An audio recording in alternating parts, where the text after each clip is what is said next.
Yan guys, sila ilulusong sa dagat. Anong oras na? Alas 5 na ng umaga. Vlogger. Nadali na nga. Yan, dala nila. Vlogger is yarn. Cooler. Yellow. Vlogger is yarn. Ay, pala yellow pa siya. Dinalawa palang plastic ang yellow. Mamaya pa, hindi nagkakarga. Mga dala silang tubig. Dahil 3 araw sila sa laot. Dadali na ho yun sa bangka.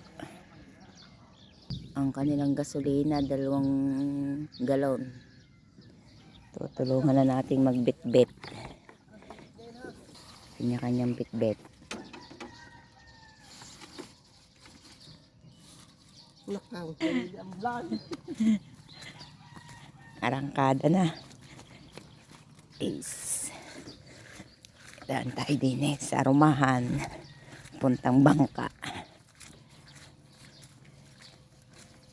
Putik at umulan.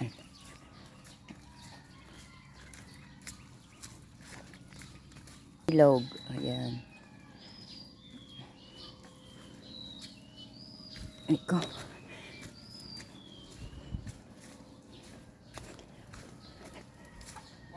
Laki ang taas ng tubig, oh. Sagad ang ilog. Putik. Bit natin ang isang gasolina. Tulong tayo sa kanila. Taas pa ng tubig. Arihim bangka ng aking kuya. Ayan, ayan may kasama sa dayo. Ayan ho ang aking kayak. Nakataas din. Ayan ho ang dagat. Marami nang lumulusong na bangka. Ari ang bangka ng aking kapatid na edad na sa dayo. Sige, magubad ka short. Wala kang prep.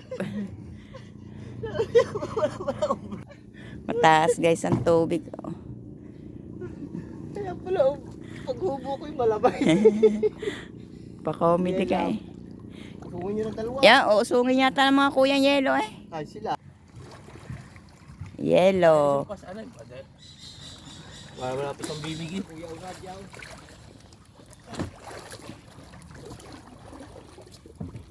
Dadali pa ba natin cooler na rin isang aray? At tatanggalin yan. Pasip mo yan.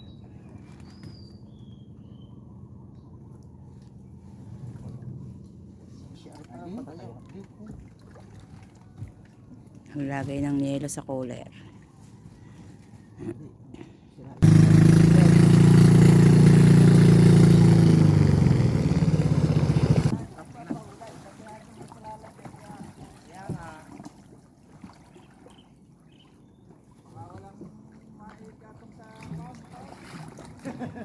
Ay, ang problema eh, baka wala. Hindi ka man nareksap. Ayan lang sila paalis na.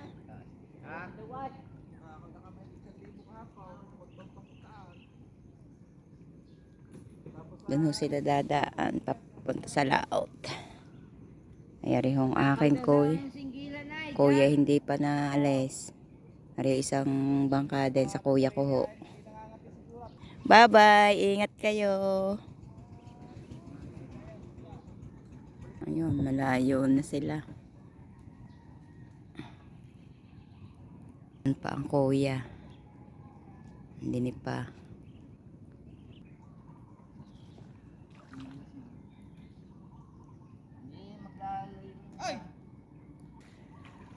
Sige, sagwanan mo.